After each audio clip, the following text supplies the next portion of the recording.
vamos rapidito. Por favor, acompáñenme a leer el libro de los Hechos. No todo el libro, el capítulo 11. Vamos a leer el versículo número 17.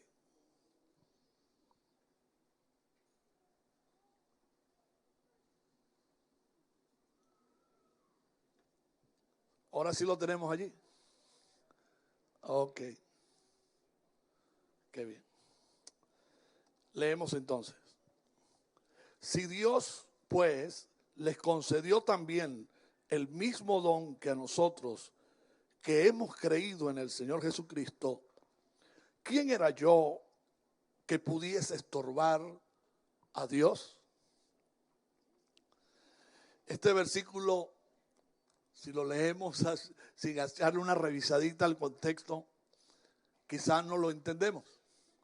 Pero este versículo viene a ser primero una afirmación, una interrogante y a su vez una respuesta. Porque este versículo lo está diciendo Pedro a un grupo de personas que le exigían una respuesta en cuanto a su experiencia con el pueblo gentil.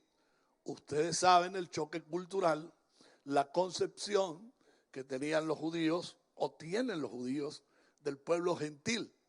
Por lo tanto, tener a una figura principal como Pedro, uno de los grandes apóstoles, servidores de Cristo, caminó con Cristo en Palestina, tener a Pedro, todo un judío, pensando de esta manera, hablando de esta manera, visitando a un gentil, era lógico que iba a causar una impresión muy fuerte dentro de la mentalidad y del marco cultural del pueblo judío. Esto viene en respuesta al capítulo 10. Cuando usted lee el libro de los Hechos, sucede algo inédito, algo nunca visto, algo nunca oído entre los cristianos de ese tiempo, o lo que la gente llamaba los judeocristianos de ese tiempo, algo que no había ocurrido y que ellos no se imaginaban, en su mente no podían imaginar lo que había pasado entre ellos. Capítulo 10 del libro de los Hechos. Cornelio, un centurión de la compañía la itálica, fue visitado por un ángel. Y aquí comenzamos nosotros a notar algo muy espectacular de parte de Dios. Para Dios no hay acepción de personas. Dice que un ángel se le aparece y le dice que mande por un señor llamado Pedro, que está en cierto lugar, que él tiene algunas palabras que serán de beneficio, de salud, de salvación para él, para su familia y para su familia. Luego de que ese día Cornelio tiene esa experiencia espiritual, Pedro al día siguiente está teniendo otra experiencia espiritual, pero muy relacionada. Acuérdense que la verdad de Dios a veces viaja paralelamente. Cuando nosotros no nos imaginamos, por ejemplo, cuando usted lee en Habacuc, ¿verdad? O cuando leen algunos de los profetas acerca de los males que van a suceder en cierto tiempo, en cierto lugar, el Señor dice, pero sobre ti vendrá bienestar. Esas son verdades paralelas. Y ellas viajan porque Dios siempre va a estar pendiente de que esa verdad nos afecte a nosotros de manera muy particular y sea una verdad que nos bendiga y que nos lleve a la abundancia. Pedro está allí en Jope y él recibe también una experiencia con Dios. Algunos lo llaman éxtasis. Estos términos hoy día tienden a confundir, ¿no? Por eso es que hay que estar muy claro en lo que enseña Lucas acerca de una visión que tuvo. Y resulta que Dios habla a Pedro. Ahora, en la vida de Pedro está por suceder algo que ni siquiera él premeditó. Lo único que sentía Pedro en ese momento era hambre. Porque dice que mientras le estaban preparando la comida porque tenía hambre, vino una voz, ¿verdad? O tuvo una visión y le habló, una voz, valga la redundancia, y esa visión le mostró un cuadro grande, un manto grande, donde descendían todo tipo de animales puros e impuros, kosher o no, descendían y la voz le dijo: Pedro, mata y come.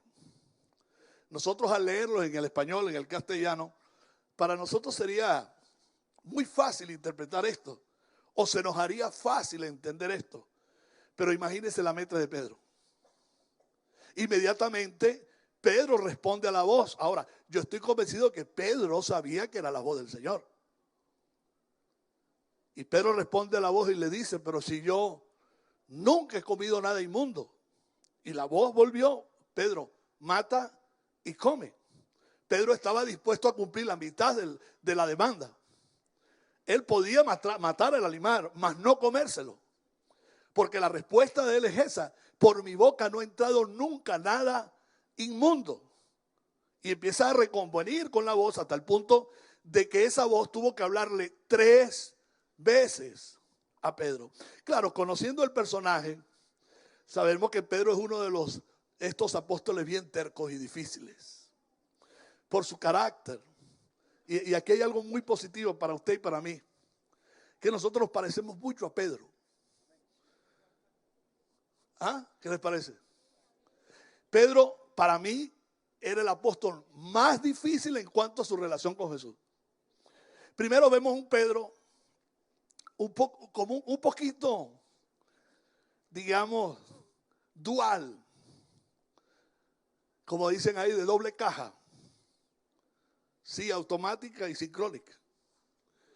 Porque cuando Pedro decía que sí, era que no. No te negaré, pero lo negó. Imagínense que Dios miró a Pedro. Sí, vio que es una persona difícil con su carácter. Tenemos esperanza.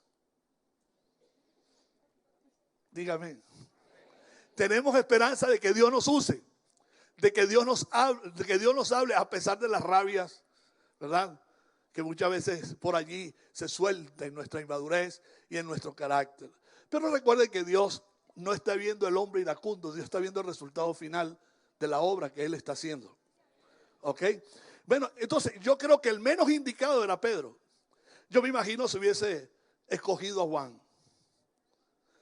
Y le dice: Juan, a ti te he escogido. Y Juan diría: mande usted, maestro. Estoy dispuesto a creer todo, maestro. Recuerda que yo soy el que está al lado de tu corazón. Yo soy aquel que Jesús dijo: hijo, he ahí tu madre, madre, he ahí tu hijo. Yo soy el que hablo el lenguaje del amor. Hijitos míos. ¿Eh? Yo hubiese cogido a Juan, pero escogió a Pedro. Pedro, que era tan difícil, que creyó que defender al maestro había que sacar una espada y cortarle la oreja a alguien. Y yo estoy seguro que si no hubiese tenido una espada en la mano, Pedro le mete un mordisco en la oreja al tipo. Y le arranca la oreja, claro, sí. Pero Dios lo escogió a él. Ahora, Pedro, al igual que todo judío o todo aquel que se había convertido a Cristo o seguidor de Cristo siendo judío, tenía un marco cultural. Que no es fácil trabajar en la cultura de la gente.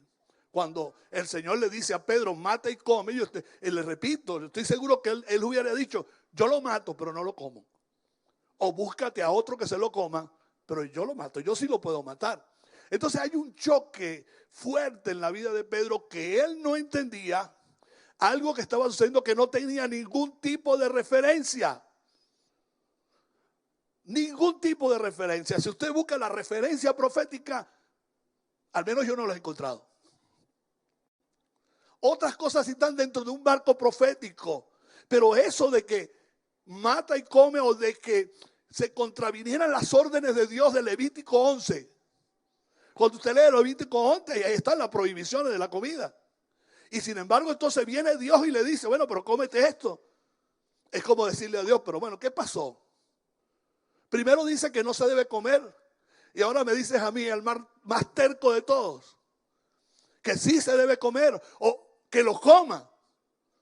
3 veces lo hizo y al final Pedro se queda tranquilo y vienen de parte de Cornelio los siervos al día siguiente y vamos por el tercer día. Yo creo que estas cosas hay que asimilar a los días, ¿no? Llevamos al tercer día. Llega la gente de Cornelio, le explican lo que pasó con Cornelio y aquí está el toque final. El Espíritu Santo le dice a Pedro, el Espíritu, ve con ellos y no dudes.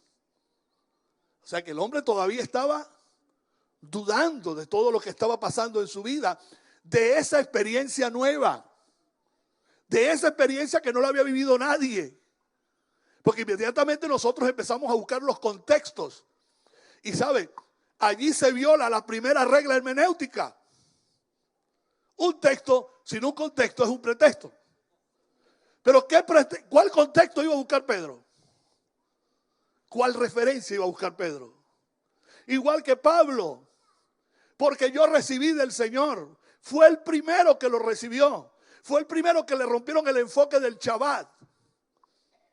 De la celebración del Shabbat. Porque Pablo no celebró con los discípulos el Shabbat. Pablo celebró lo que nosotros hoy llamamos la cena del Señor. Yo no sé cómo lo llamó Pablo, pero Pablo dice que él lo recibió directamente de parte de Dios. Es decir, que el primer alumno que conoció cómo se debía hacer desde ahora en adelante, celebrar al Señor sin un cordero vivo o muerto allí, era él. Algo inesperado, igual que Pedro. Imagínense la confrontación interna de Pedro. Sin embargo, el Espíritu le dice, no dudes, ve con él o con ellos. Inmediatamente Pedro va a la casa de Cornelio. Y aquí otra gran ventaja de conocer un poquito a Cornelio. Cornelio no solo era bueno diezmando y ofrendando. No solo era bueno dando, sino que le ganó el corazón a Dios y le ganó la memoria a Dios. Dios lo buscó en su disco duro. Y dijo, por aquí tengo un gran Cornelio, un gran hombre. Cornelio, me imagino que él instruyó lo que iba a pasar porque a su casa iba a llegar el hombre más afamado dentro de los cristianos. El que estaba en la boca de todo el mundo como el hombre marcado por Cristo, el hombre que habló en Pentecostés, el hombre que había ganado miles de almas con 2 discursos. Y este Cornelio, que me gustaría que todo el mundo fuese como Cornelio, para aprovechar bien las oportunidades. Si Cornelio viviese hoy, nos cabría la gente en su iglesia. Tendría que edificar 3 y 4 estadios. Porque Cornelio dijo, viene Pedro, yo voy a prepararlo todo. Llamó a sus mejores amigos, porque el asunto era con su familia, pero él llamó a sus mejores amigos. Y no solo llamó a sus mejores amigos, sino que la casa se llenó toda para que fueran a escuchar el mensaje que traía Pedro. Hasta ahí vamos bien. Hasta allí, después de lo singular de la experiencia de Pedro y lo singular de la experiencia de Cornelio, todo parece bien. Todo va bien. Pedro va a cumplir. Pedro va a llevar la palabra. Me dijeron predicar, voy a predicar. Le voy a dar a conocer a Cristo, al Mesías. Pero ahí sucede algo inesperado. Algo insólito. Repito, algo que no tenía contexto, algo que no tenía referencia alguna. Va a suceder por primera vez que un apóstol judío va a la casa de un pagano, de un gentil. Por primera vez, un apóstol judío con su mentalidad judía tuvo que comer con un gentil, con el primero de los gentiles.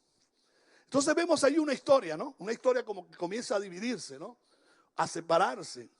La historia del pensamiento judío crítico, del marco cultural que no se rompe, de la exclusividad, para empezar a incluir dentro del pensamiento el corazón de Dios y dentro de los planes de Dios a gentes, a personas que a ellos no le pasaba ni por la cabeza que algún día los gentiles pudieran ser visitados por Dios. Pero lo más cumbre de todo esto, y a la cual Pedro le está dando una respuesta allí en el capítulo 11, a los mismos apóstoles, a la gente de la comunidad, a los mismos convertidos del judaísmo al cristianismo, dándole la respuesta. Lo que más asombra es que mientras Pedro hablaba la palabra, mientras Pedro hablaba del Mesías, dice que cayó el Espíritu Santo. Y cuando cayó el Espíritu Santo, allí hubo un rompimiento de concepciones mentales. Allí lo que estaba cerrado se abrió. Ahí lo que estaba hermético empezó a ceder. Todo se volvió flexible. Porque el Espíritu Santo, según Pedro, quien estuvo con nosotros en el principio y que nos aseguró, nos garantizó y nos dio el visto bueno de que estábamos en el camino correcto. El Espíritu que estaba en el principio con nosotros, que somos judíos, cayó sobre ellos también, como a nosotros. Miren esto, como a nosotros. Ya la mentalidad de Pedro deja de ser una mente exclusivista para tener una mente inclusiva. Decir nosotros, incluyendo un gentil, eso era pecado. Eso era horrible en el lenguaje de un judío. Todo era aparte. Nos hace falta mucho a nosotros romper algunas concepciones, ¿no? La historia no se ha terminado. La historia continúa. La historia que nosotros estamos haciendo en este tiempo continúa.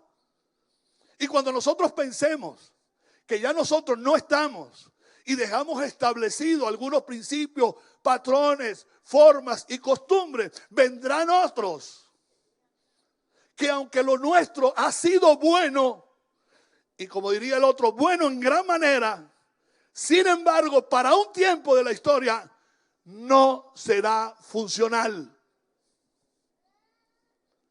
Y no será funcional porque el mismo Espíritu nos los hará saber. No que los demás hicieron cosas malas, porque ya en ese ámbito y en ese lenguaje está el resentimiento de muchos contra la religión. La religión de una u otra forma nos llevó a nosotros a despertar. ¿O no? ¿O no? Pero llegó un momento en la historia de nuestras vidas que no solo eso servía, sirvió para un momento determinado. Y para que venga lo nuevo, debe haber un rompimiento en nosotros. Se tiene que abrir nuestras mentes. Necesitamos abrir la mente, la concepción de lo que tenemos. Mañana no será igual que hoy. Dentro de 10 años no será igual que hoy.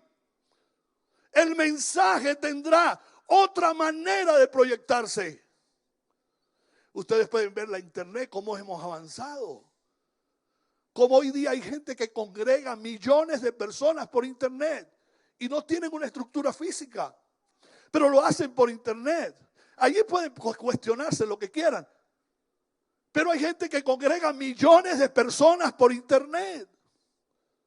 Eso no cabe en nuestra mente religiosa, eso no cabía en nosotros.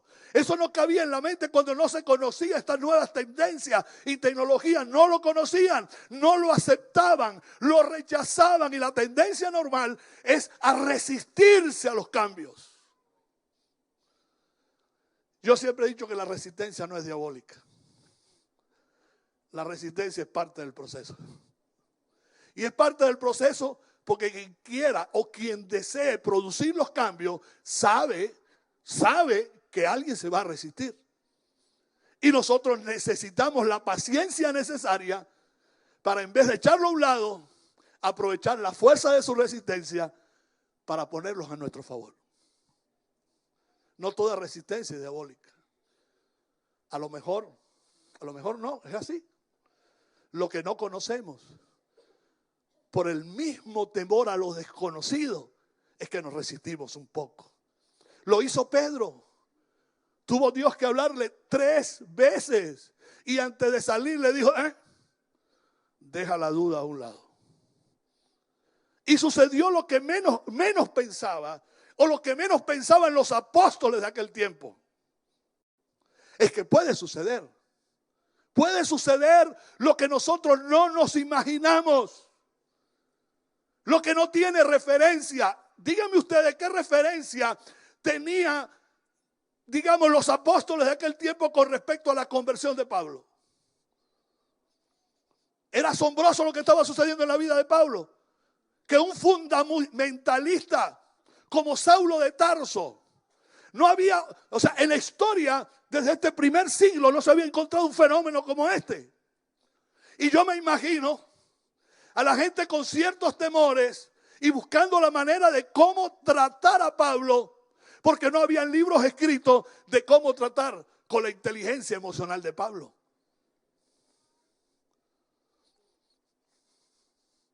Pero había que vivir la experiencia. No había que cerrarse a un Pablo. Ananías, cuando Dios los quiso utilizar, dijo, ¿yo? Pero si este tipo está matando gente. Si ese es el mismo que persigue a los cristianos. Y dése cuenta, capítulo 9, algo insólito sucede. La conversión de un fundamentalista como Saulo de Tarso. Capítulo 10, se derrama el Espíritu Santo en la casa de un pagano. Es que parece que la historia se volviese al revés para aquellos que tienen una mecánica conservadora. Por eso necesitamos una mente de avanzada. Una mente en ejercicio, sabiendo que no es que no me sirve lo de ayer, es que lo de ayer ya no me funciona para las demandas del hoy. Yo le contaba a Bexabé que en estos días estuve en una reunión de pastores. Primero me produjo cierta melancolía el asunto, pero a la larga le miré algo positivo. Y es que en medio de la reunión de pastores, yo tenía alrededor de varios años que no asistía a una reunión de pastores. Y cuando voy, se levanta una profeta.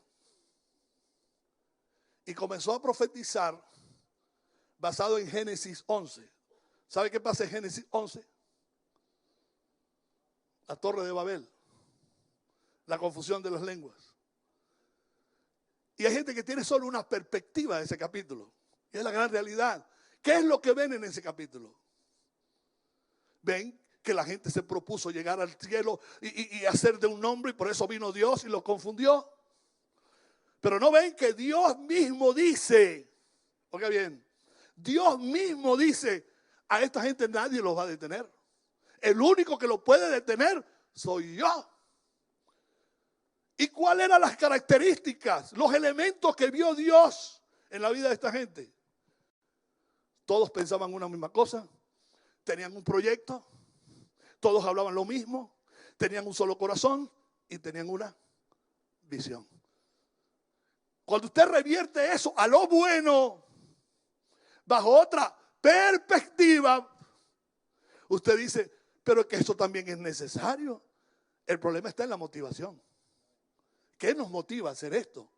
Sin embargo, usted encuentra a la gente con visión, con decisión, con templanza, y tiene un equipo que piensa lo mismo, habla lo mismo, come lo mismo, sueña con lo mismo. Eso lo que se propongan hacer, lo logran. Y no estoy hablando de gente numerosa, estoy hablando de que si Jesús lo hizo con 12, también lo puede hacer con miles. Pero no es necesario tener miles para que todos los miles piensen lo mismo. Con 10, con 15, con 20, que piensen lo mismo, también pueden levantar una infinita torre. Pueden elevarse a la mayor de las alturas, tomar los espacios, tomar la ciudad, hacerse señor de la ciudad. Lo pueden hacer. Claro, la motivación de ellos, ¿cuál era? Subiremos hacia el cielo y haremos un nombre. Egoísmo puro. ¿Verdad? Yo le decía a Bexabé, y se me hace fácil predicar de esto, porque yo lo estoy oyendo en el 2013 a una persona profetizando sobre cómo tener una perspectiva de Génesis 11, que no es tan malo Génesis 11. Y le dije a Bexabé, me entristece a que estas alturas del partido tengan ellos esta revelación ahora. Cuando esto lo prediqué yo hace 20 años.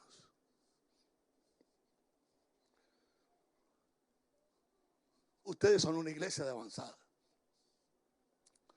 Y una iglesia con líderes y ministros de avanzada van 10 años adelante que los otros.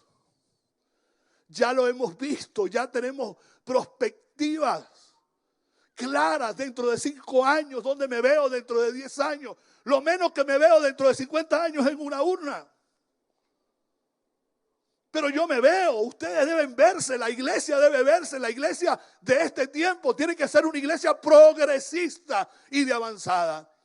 Y para ser una iglesia progresista y de avanzada necesitamos de poner algunos marcos humanos para poder abrir el acceso a lo mayor, el acceso a lo más grande, el acceso a lo que está detrás de esa pared. No sé si dicen amén. El acceso a lo que está detrás de esa pared. Y quizá lo estoy diciendo simbólicamente. Y si algunos quieren tomarlo proféticamente, tómelo proféticamente. Pero lo estoy haciendo con toda la intención de que podamos mirar todos juntos esa pared en el suelo.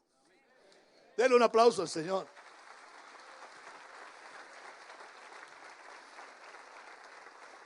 Algo que nosotros ni lo hemos pensado va a suceder. ¿Sabe por qué? Porque estamos hablando de un Dios soberano. Esa es la actitud que nosotros necesitamos urgentemente tener. Por eso Pedro le dice, miren, si Dios le da a ellos el mismo don que nos dio a nosotros siendo judíos, y que nosotros pensábamos que solo la Ruach HaKodesh, el Espíritu Santo, era para nosotros y Dios se lo da a ellos, entonces sucede algo, que el Dios de nosotros está con ellos y ellos son como nosotros. Y si Dios está con ellos, también estará con nosotros. Y si la señal, quien le pone el sello, quien activa que las puertas a la grandeza, a lo mayor, a la historia, porque aquí sucede algo con la historia de la iglesia del primer siglo. La iglesia se quiso resistir, pero cuando vienen los momentos del Espíritu Santo, cuando el Espíritu Santo cae en el momento preciso que Dios quiere, la historia tiene que arrodillarse ante la soberanía de Dios. Tiene que arrodillarse, tiene que admitirlo. Así como lo admitió Pedro. Mire, esto repercutió muy fuerte. Porque lo que sucede con Pedro en Cornelio sucede en el año 25, entre 25 y el 28 después de Cristo. 5 o 10 años después es el capítulo 11. Es cuando comienza a un Saulo, Pablo y Bernabé a visitar a los gentiles. Y aunque Pablo era el ministro, el apóstol de los gentiles, quien abre la puerta, lo más difícil le tocó a Pedro. Quien abrió la puerta fue Pedro.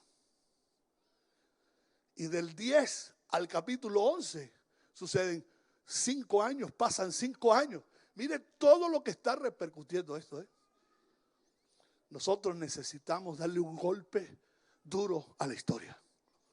Tomás, necesitamos darle un golpe duro a la historia. 12 millones, 6 millones, 10 millones de euros. Pero ¿quién soy yo para estorbar al Dios que todo lo tiene? Yo no le voy a poner un límite a Dios. Yo estoy seguro que con la gente que ustedes tienen, con la motivación que ustedes tienen, con el respaldo que ustedes tienen de parte de Dios, con la excelencia con que hacen las cosas y la motivación tan sana que tienen, no solo le dará eso, sino que le dará lugar propio para construir el proyecto que va a afectar esta ciudad.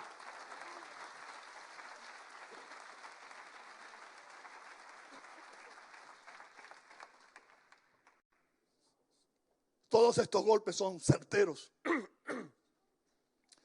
Y el impacto que produce, pasan años con la réplica del golpe. Oiga bien, 25 años después, fue tan contundente el marcaje del tiempo en la historia de la iglesia allí, que 25 años después, en el concilio de Jerusalén, estaban discutiendo el mismo tema. Fue allí, en el concilio de Jerusalén, donde el sabio Santiago o Jacobo dice: dejen esta gente tranquila. Si a ellos los visitó el Espíritu Santo. Y otra cosa. Y la señal fue que hablaron en lengua, al igual que nosotros. Quiere decir que Dios los está respaldando. Quitémosle las cargas que tienen. Y vamos a abrirle los espacios para que comiencen a tomar los espacios que ellos como gentiles pueden tomar. Quítale la carga, porque Dios ha tomado un pueblo, oiga bien, y ha hecho un nombre entre los gentiles. Allí cambió la historia. Y allí estás tú y estoy yo. Llegó hasta hoy. 50 años concilio de Jerusalén, salieron todas las normas, los ajustes necesarios para organizar la iglesia gentil para todos los tiempos. El Dios de lo imposible, el Dios que rompe una estructura, el Dios que rompe un paradigma. No es fácil romper un paradigma, no es fácil, humanamente es difícil. Pero Dios está allí a través de su Santo Espíritu. Y el Espíritu viene para confirmar todo lo que Dios nos ha dicho. El Espíritu interviene con toda fuerza y con toda la fuerza de su gracia y Él crea una situación nueva. La entendamos o no la entendamos. La conozcamos o no la conozcamos. La admitamos o no la admitamos. ¿Sabe por qué? Porque lo que Dios hace no obedece a caprichos divinos. Lo que Dios hace lo tiene preparado en un diseño, en un plan, con objetivos claros. Dentro de los objetivos de Dios está que vida, nueva vida. Es que es lo mismo vida nueva que nueva vida. No es lo mismo. Claro, es parecido. Se utilizan las dos palabras igual. Pero oiga bien,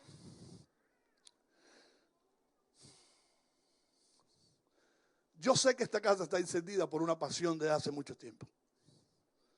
Y que las propuestas que vienen de ampliar, de extender, de la extensión del reino, primero, no son improvisaciones de Dios.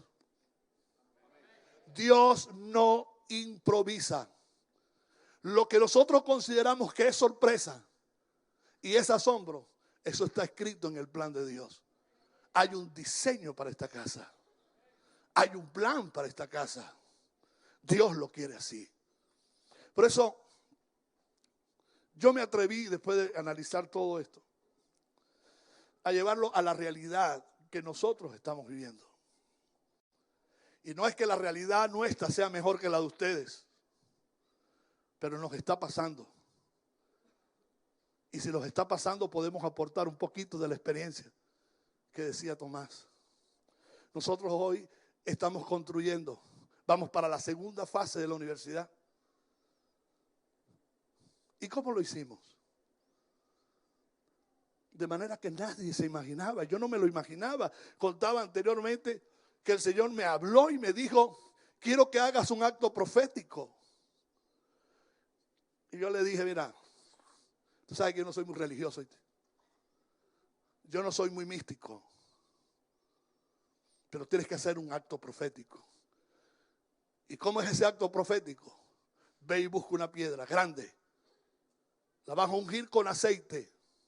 Y la vas a plantar en las tierras que yo te he dado. Porque de ese mismo día yo empezaré a fluir en finanzas. Y pondré el corazón de la gente inclinado a lo que yo he puesto en tu corazón para hacer por este país.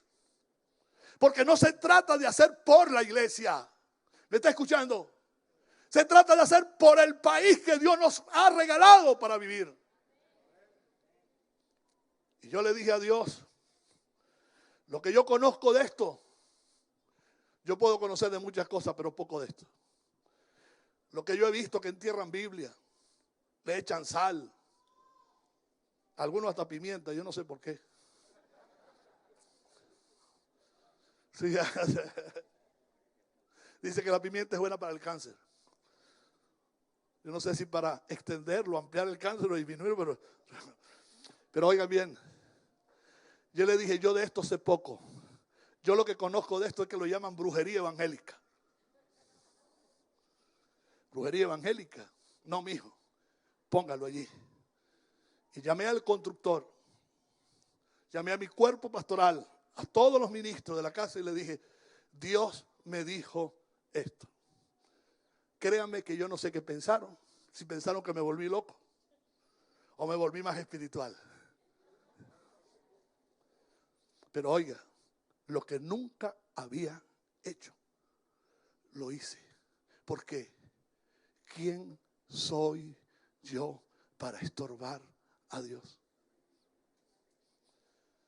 ¿Quién soy yo para decirle a Dios que no se puede? ¿Quién era Pedro para decirle a Dios, yo no voy a la casa de Cornelio, chico? Es que tú te sabes cuál es la mecánica de mi cultura, me estás ofendiendo.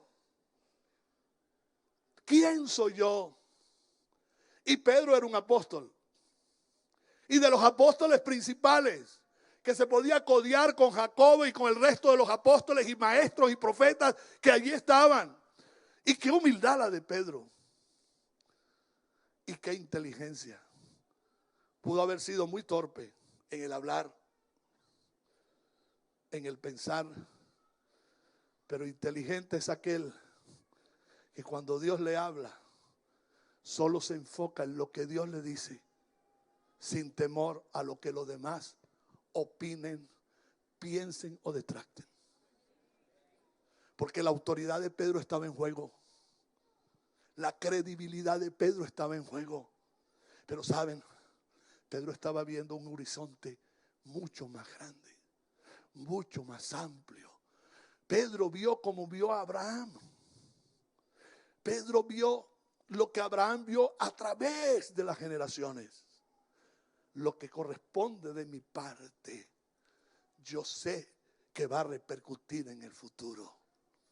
Yo estoy viendo los edificios nuevos. Nosotros vamos a instalar un sistema nacional de orquestas allí. Yo solamente pongo las instalaciones. Y ahí van a llegar los niños de escasos recursos, porque eso es un fenómeno que está pasando en Venezuela. Un fenómeno tremendo en lo musical. Niños de escasos recursos están recorriendo el mundo con su gran talento que le ayudó al Sistema Nacional de Orquesta. No me pregunte qué partido soy. Eso no va conmigo. Pero la verdad es la verdad. ¿Por dónde iba? No, yo no soy del partido. De verdad, ¿por dónde iba? Que me perdí. Por ahí iba, por ahí iba. Yo no cobro IVA. Dios. Ok, ya voy por ahí. Me rodeé de los ministros, sin importar si ellos me creían o no me creían. Además, yo tengo la ventaja. Yo soy el apóstol. Tienen que obedecer. Vengan conmigo. Allí está. Plantamos la piedra y oiga. Julio 13 del 2012. Ahora sí lo dije bien. Plantamos la piedra, la ungimos con aceite. Y que conste, no fue ni aceite de oliva, ni aceite de freír, ni de fritar, ni nada de eso. Le eché aceite Menem, de niño, como nueva criatura que era la piedra esa. Le echamos todo el frasco de aceite y alguien tuvo el detalle de levantar la primera crónica y la escribió en el frasco. 13 de julio del 2012. La primera unción sobre el proyecto. ¿Y sabe qué pasó? A partir de allí, si nosotros nos detenemos a ahorrar, nunca construimos nada. Nosotros teníamos una palabra de parte de Dios. Yo solamente veía lo que veía dentro de 1 año, 2 años, 3 años, porque para fe no es necesario ver. Para fe no es necesario entender, porque en la fe escasea la vista. No necesitas ver. Nosotros simplemente le creímos a Dios. Y ahí comenzó todo. A partir de ese día, hasta el 11 de agosto del 2013, 1 año después, nosotros levantamos, como lo planificamos, la primera fase de nuestra universidad. Usted dirá, bueno, está muy bien. Está muy bien cuando estás en un país que no tiene los problemas económicos que tenemos nosotros. Cuando estás en un país que no consigue las varillas de hierro. Pero los demás no la consiguen, nosotros sí. Los demás no consiguen cemento, nosotros sí. Los demás construyen con pala, nosotros construimos con Robocop, ¿cómo es que? Hormigoneras. Eso parece una edificación de esa, pero bueno, de mucho dinero, es verdad, de mucho dinero. Es necesario mucho dinero.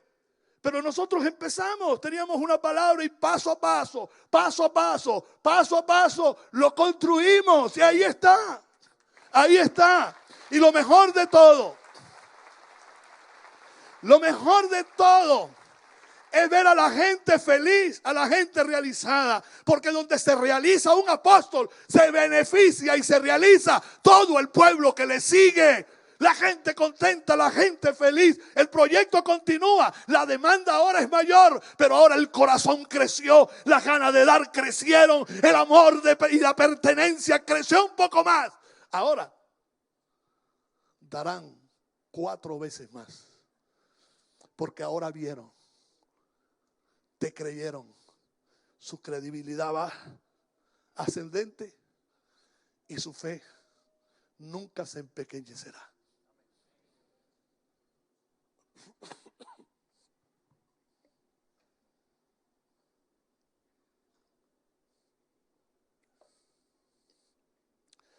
Le dije a la gente, hemos dado un paso.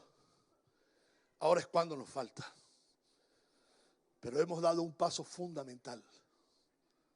Y seguiremos paso a paso como Dios lo ha indicado. Y paso a paso en progreso. Vamos a ir progresando. Y pensé y dejé algunos principios establecidos. Y se los voy a dejar a ustedes. Paso a paso no es poco a poco. ¿Oyó? Algunos creen que ir paso a paso es bajar la velocidad.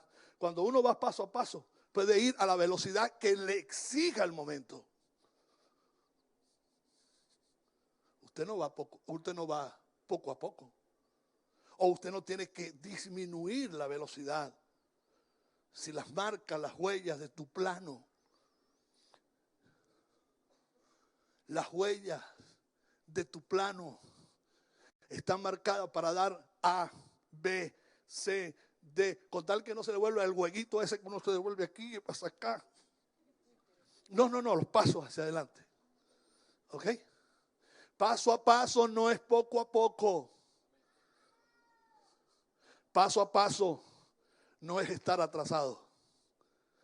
No es ir detrás de otros. Algunos son muy humildes. Yo soy humilde. Que la gente lo vea el primero. Dale tú, yo voy después. No. Paso a paso no es estar atrasado. Paso a paso no es disminuir la velocidad. Paso a paso no es inseguridad. Algunos no están dispuestos a dar los pasos corriendo porque creen que se van a caer. Ese proyecto es muy grande. A mí me lo han dicho ya por años. Todo lo que nos hemos propuesto hacer me lo dicen. Ese galpón es muy grande. Aquí se puede meter un avión. ¿Qué vas a hacer con un galpón tan grande? Llenarlo de gente. Al año siguiente estaba lleno de gente. Vas muy ligero. No, yo no voy ligero. Yo voy al paso camina el paso. Al paso que tú vas bien. Al paso camina el paso. Al paso que tú vas bien. Yo voy al paso. Pero no voy lento. Paso a paso. Escuchen esto. Jóvenes, no significa esperar por otros. Llegó el tiempo de tomarnos nosotros en cuenta. Porque a veces por esperar a otros se nos vuelven cargas y atrasan el plan. Hace alrededor de 15, 20 años, Dios me dijo, dale tú y ve adelante. Si otros no quieren, que no quieran. Y yo me lo propuse. Yo voy. Si algunos se quedan en el camino, no me voy a devolver. Tienes que ir a mi paso. Esta casa tiene que ir al paso apostólico. Al paso de los apóstoles de la casa. Amén. Amados, nuestros tiempos están acelerados por el Señor. Nuestros sueños están asociados al tiempo, es decir, al Señor de los tiempos. Por eso, poco a poco, no necesariamente significa retrasar el reloj. Poco a poco también es el kairos de Dios. Mi deseo es que el Espíritu Santo nos conduzca a la hora de tomar nuevos caminos para realizar nuestros proyectos. Por eso les dejo otros principios de acuerdo al pensamiento de Pedro. Pedro dijo, no me atrevo a ponerle frenos a Dios. Dios es soberano. Diga, Dios es soberano. Y basado en el pensamiento de Pedro, ¿quién soy yo para estorbar a Dios? Saqué otros principios. Hablando de la soberanía de Dios. Porque yo no lo piense, Dios no va a dejar de imaginarlo. Y aquí luchamos un poco con la autosuficiencia. Si no soy yo, hay otro. Pero yo creo que soy yo. Dígale a su hermano, si no soy yo, dígaselo. Hay otro. No, pero no te quedes ahí. Dile, pero yo creo que soy yo. Si no es con Nueva Vida, eso no existe. Denle un aplauso al Señor por eso.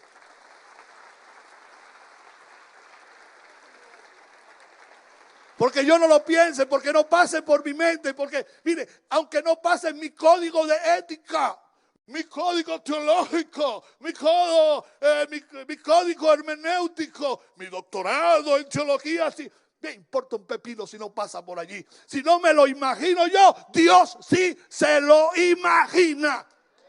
Eso se llama soberanía de Dios y ser humildes. Es decirle a Dios de esa manera. Porque yo no lo crea, Dios no va a dejar de cumplirlo. La gente no creyó, ni los judíos creyeron en Cristo.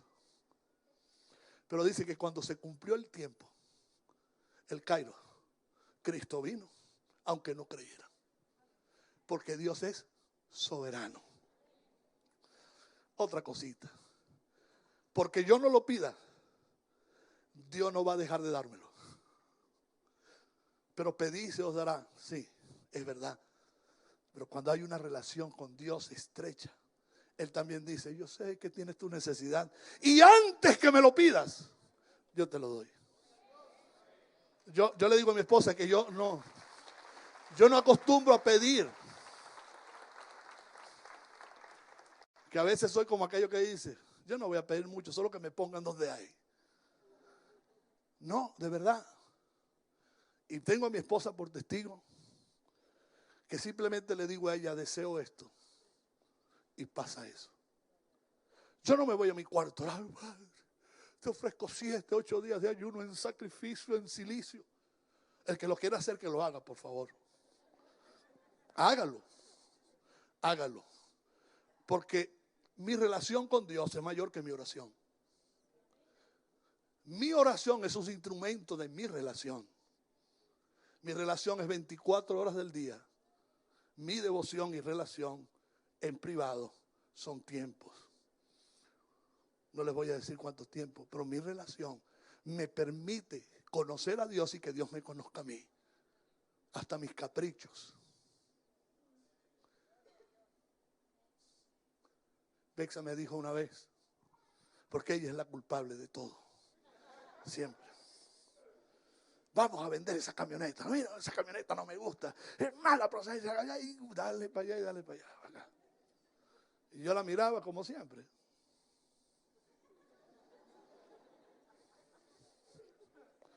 Mande usted, señora. No quiero esa camioneta porque esa camioneta que ta. Y le dije, oiga, la única manera que yo cambie esa camioneta es que Dios me dé un Camry.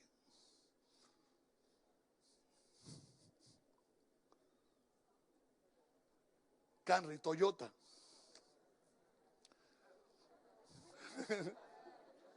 Eso es un deseo. A la semana siguiente, Dios estaba poniendo en mi mano una Toyota.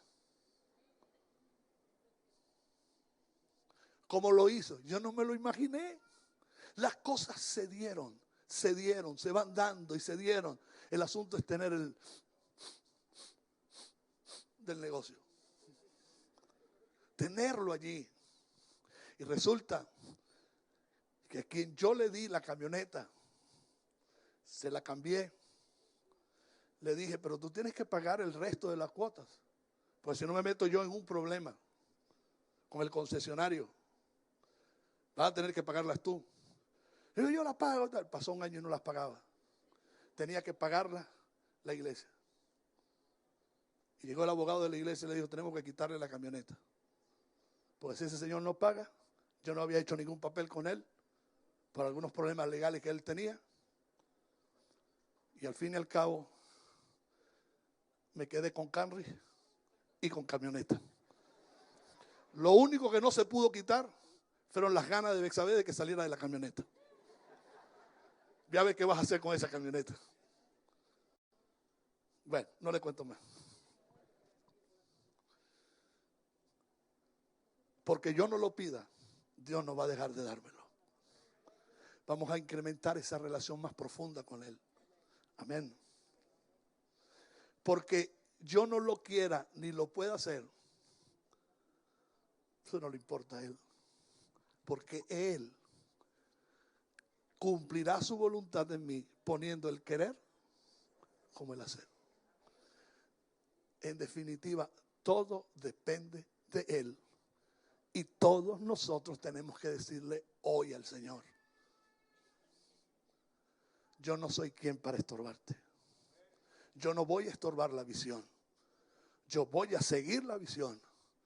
Y vamos a hacer lo que Dios ha puesto en el corazón del apóstol. Termino con esto. Investigué algo por allí de tecnología.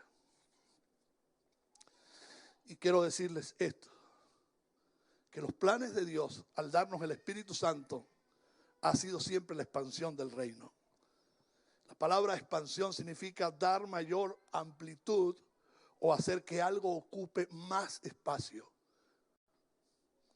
Y en el ámbito de la informática, que no soy diestro en esto, pero investigo, dice, se conoce como tarjeta de expansión a un dispositivo con circuitos integrados y controladores que se insertan en una computadora u otra máquina, escuche esto, para ampliar sus capacidades. Diga, para ampliar sus capacidades. ¿Cómo selló la historia de ese momento el Señor? Cayó el Espíritu Santo. Y allí se ampliaron las capacidades, dones, ministerios, talentos, se ampliaron. Y vino la señal verídica del bautismo del Espíritu Santo. Dice que los mismos judíos estaban asombrados. ¿Por qué? Porque los escucharon hablar en otras lenguas. Quiere decir que la concepción judía, oiga bien, de la visita del Espíritu Santo tiene que ver con hablar en otras lenguas. Y Pedro dijo, le sucedió a ellos lo mismo que nos sucedió a nosotros en el principio. Por eso lo ha escogido como pueblo para glorificar su nombre. Póngase de pie. El Espíritu Santo viene sobre la casa para ampliar las capacidades. Amén. Levante sus manos.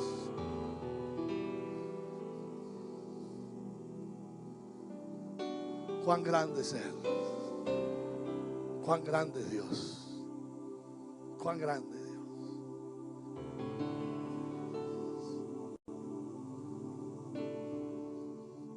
Aleluya.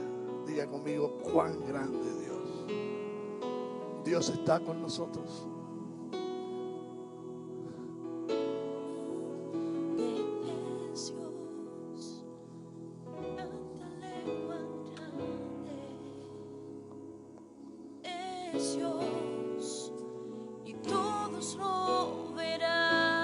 Todos los verán, los vieron hablando en lengua.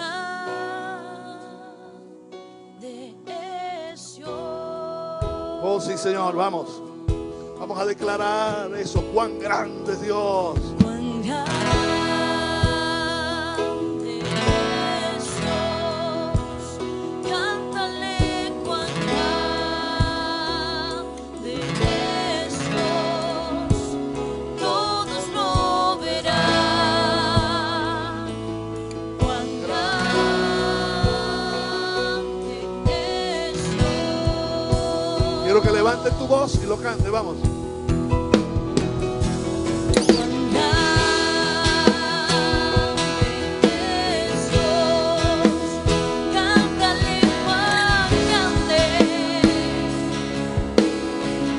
Vamos a pedirle al Espíritu Santo que selle este momento, que selle esta palabra, que nos meta en esa historia de comienzo, esta historia de un nuevo comienzo, de algo novedoso, algo grande, que ha venido sobre la casa, que ya está sobre la casa.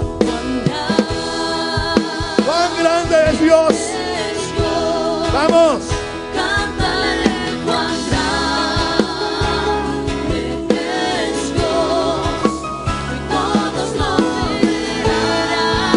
¡Cuán grande es Dios!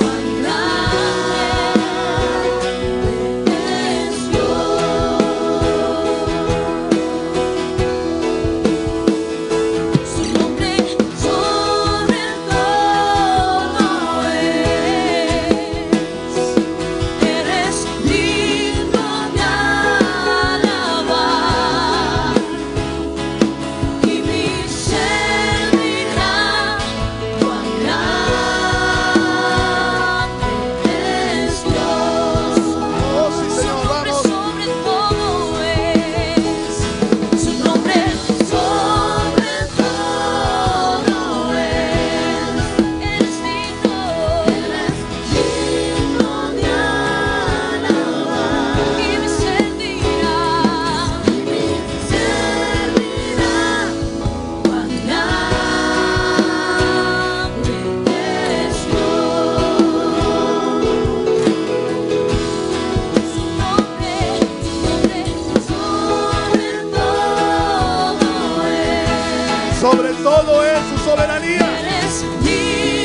soberano en esta casa.